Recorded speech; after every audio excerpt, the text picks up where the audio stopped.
ఇవాళ ఈ తెలంగాణ రాష్ట్రానికి నరేంద్ర మోడీ భారతీయ జనతా పార్టీ ఇచ్చింది ఏంటంటే గాడిద గుడ్డి ఇచ్చిండ్రు.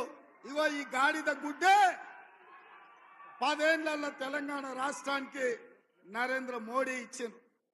నేను ఇవాళ అడుగుతున్నా, మా సీనన్నని ఇట్లే పట్టుకోమంటున్నా.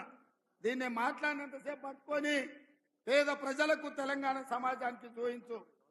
ఎందుకంటే తెలంగాణకు బీజేపీ నరేంద్ర మోడీ ఏమిచ్చిండయా అంటే కర్ణాటకకేమో చెంబిచ్చిండు, ఆంధ్రప్రదేశ్కేమో మట్టి చెంబెడు నీళ్లు ఇచ్చిండు, తెలంగాణకు మాత్రం గాడిద గుడ్డిచ్చిండు.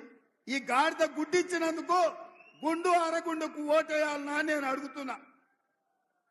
ఈ తెలంగాణ రాష్ట్రాన్ని భారతీయ జనతా పార్టీ మాయ మాటలతో మరిన్ని ఇంట్రెస్టింగ్ వీడియోస్ కోసం మా ఛానల్ ని సబ్స్క్రైబ్ చేసుకోండి. వీడియో నచ్చితే లైక్ చేయండి.